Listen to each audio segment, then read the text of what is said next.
Welcome to the Line Life podcast. I'm Jeff Postlethwaite, Senior Editor of T&D World, and today we're bringing you more stories of the grit, courage, and inspirational teamwork that it takes to be a line worker.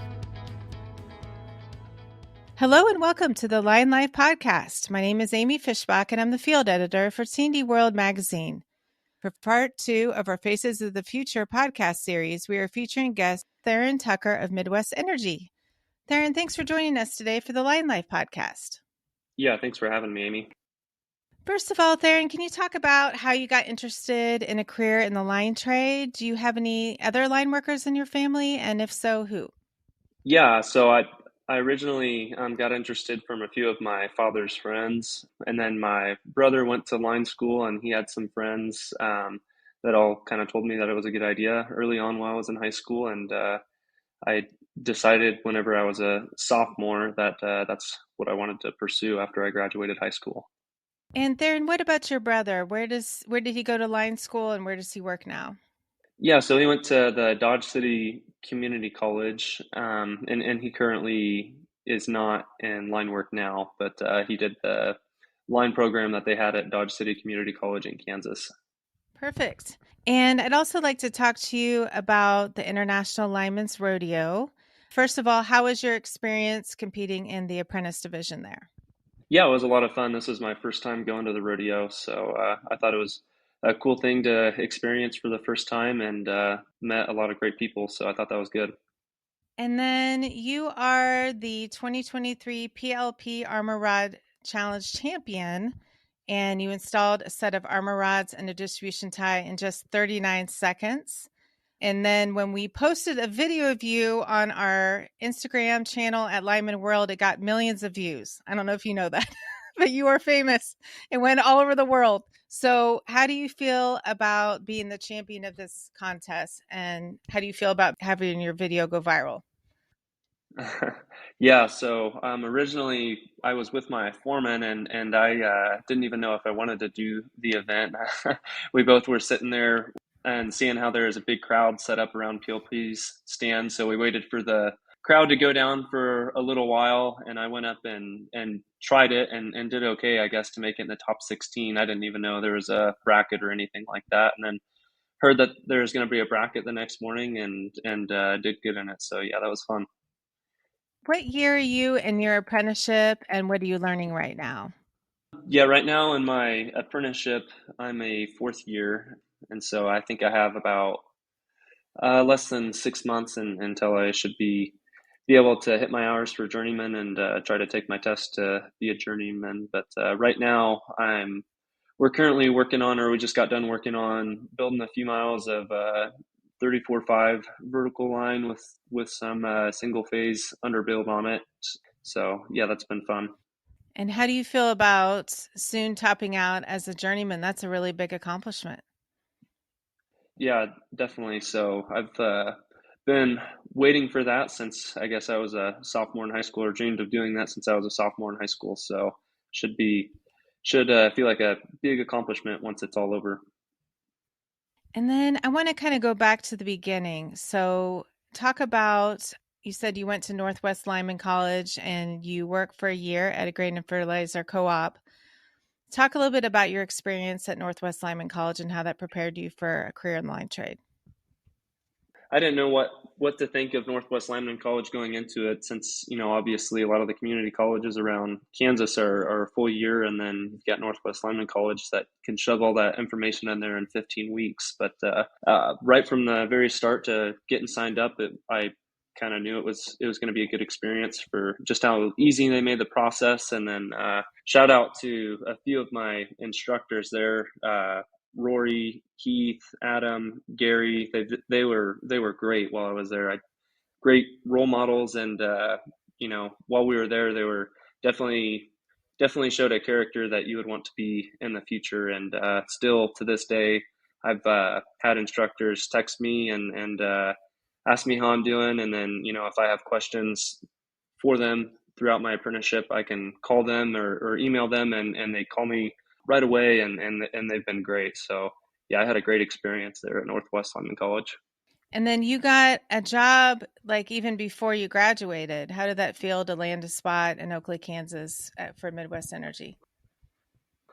I had applied for the spot before I graduated, and I hadn't secured it until right after. I'm pretty soon after I graduated, but Oakley is only about 30 miles away from my family's farm, and Midwest Energy is a pretty large utility company here in Kansas, and so I thought that was about as good as it could get. So I bet it's nice to be that close to your family's farm. Can you talk a little bit about your family's farm? What's it like? Do you guys have cattle or do you have crops or what do you have there? yeah, so we do a little bit of both. We run kind of half of the land that we run is pasture land with Black Angus cattle, and then the other half is mainly we just do like a summer crop of wheat and then a fall crop of milo. So And how do you think that just being on a ranch kind of gave you the work ethic to be a line worker? yeah, it definitely did. So waking up early and going out and Rogan fields early in the morning while it's hot and humid outside, and then building fence line, miles and miles of fence line. A lot of that kind of correlates right in with line work. So I think quite a bit of that helped me kind of get a feel for what I would do after I graduated. And do you like working outside and with your hands? Like, did you ever see yourself in an office job or do you like being out in the field? Yeah, so I tell a lot of people sometimes you get to work outside and sometimes you kind of have to work outside, but same thing with being in an office. I feel like sometimes you have to be in the office and sometimes you get to be in the office. So it's kind of a trade-off there, but yeah, during the nice days and even some of the days aren't that nice, I enjoy being outside for most of the time.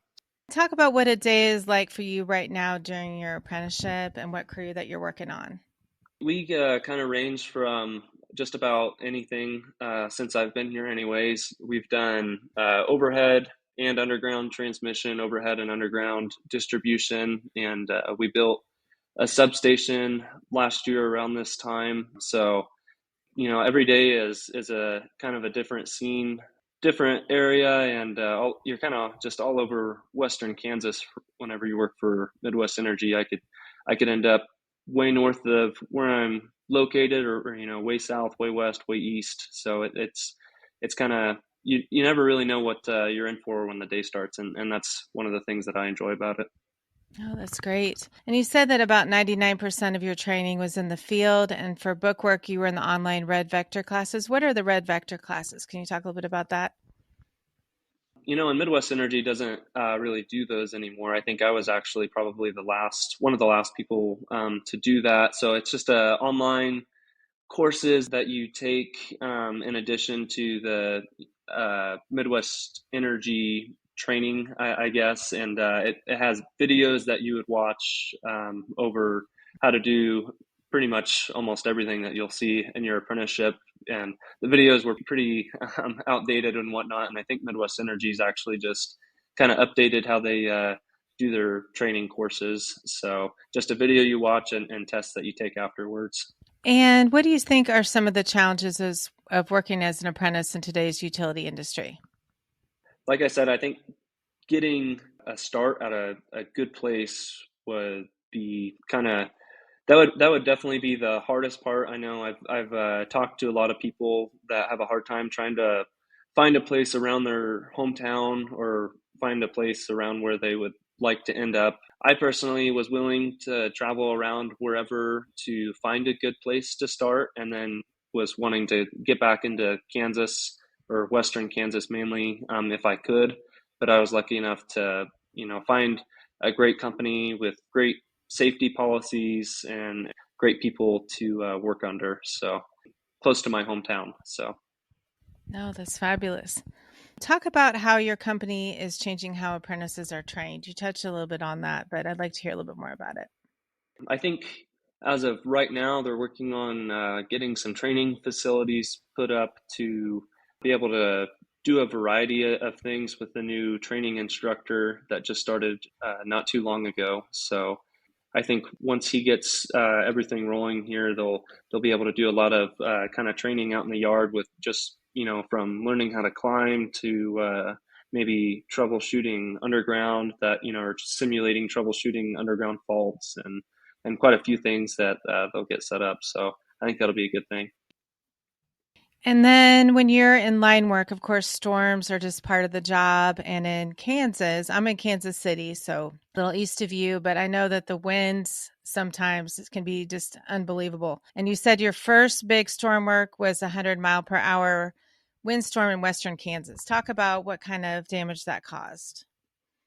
That caused a lot of damage all over. There were multiple fires that sparked up, I'm sure, from multiple different reasons, and blew over lots of poles and the poles that may have not been blown over. There was fires that got to them, and the whole pole was gone. The wood on the pole, the wood on the arm was all burnt up. It was just, and then some of them, even the insulators were burnt up. So you could kind of see where there might have been a pole in a few spots, but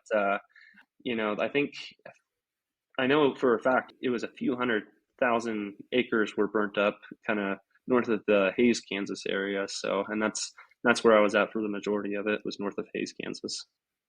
You said that it felt great to get customers' power turned on for Christmas. So was this right around Christmas time that this hit?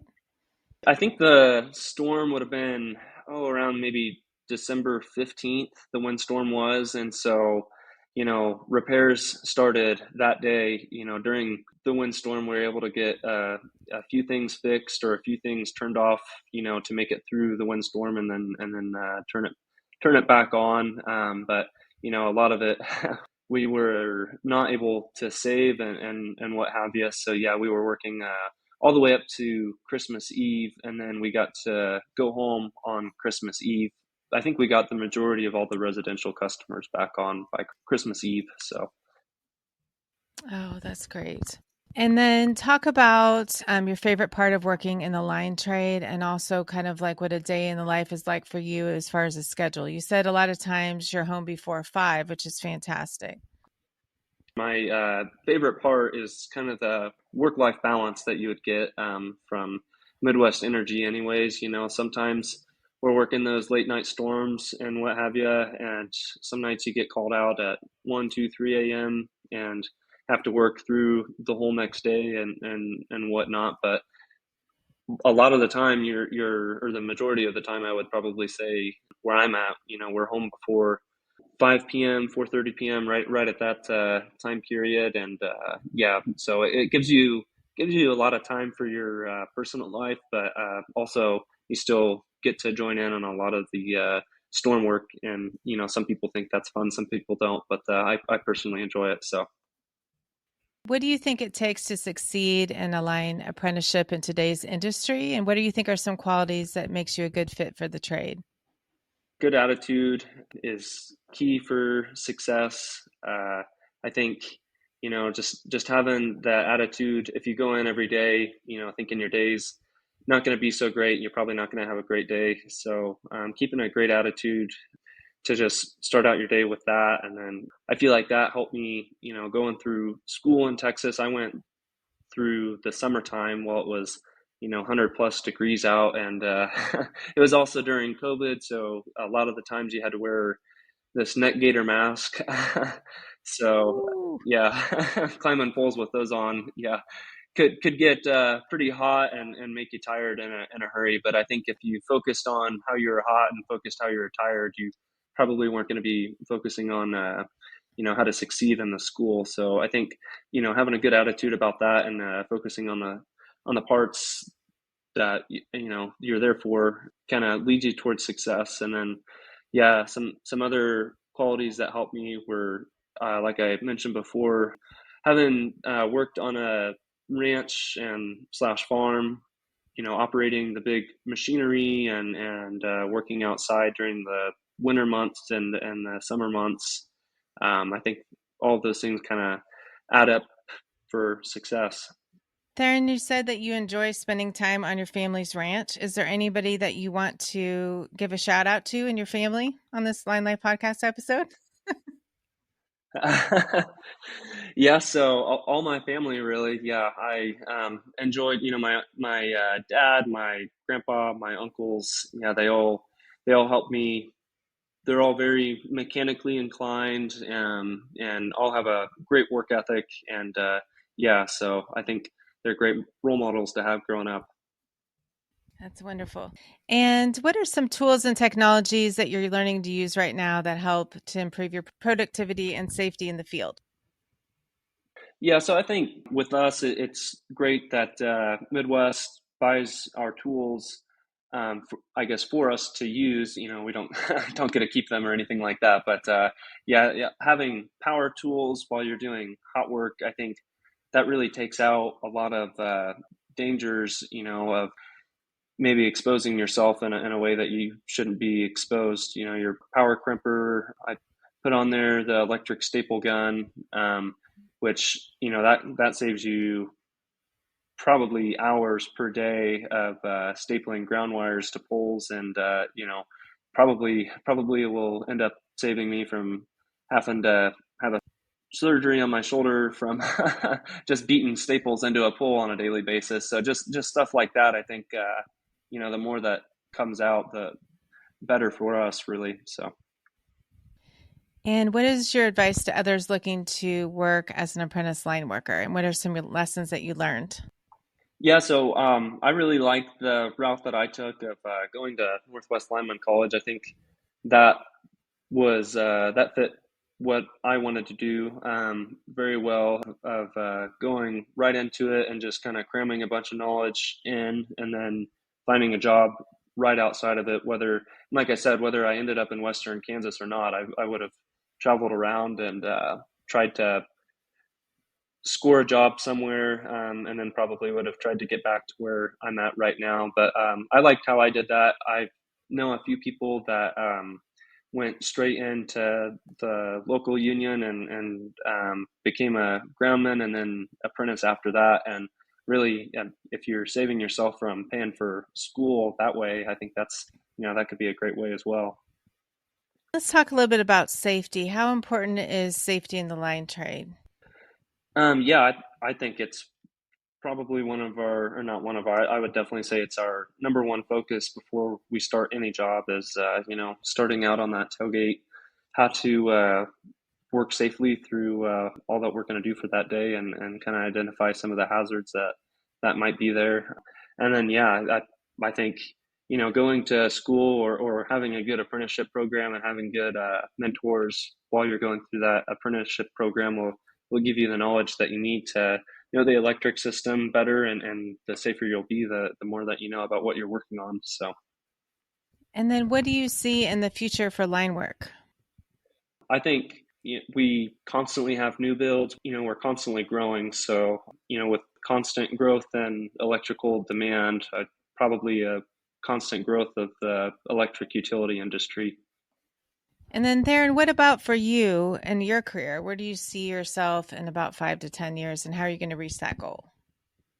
Yeah, so I would like to continue on the path that I'm at for right now, just focus on becoming a journeyman. And then after that, hopefully helping train some of the future apprentices that my company could get. And then I'm also currently enrolled in Fort Hays State University, trying to get a bachelor's degree as well. So hopefully maybe someday I'll be able to use that.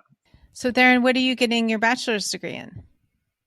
Business administration, and then its focus is in operations management. So the goal there would if I would like to be an operations manager in the future, I would be able to have my bachelor's degree with that as well. So That's fabulous.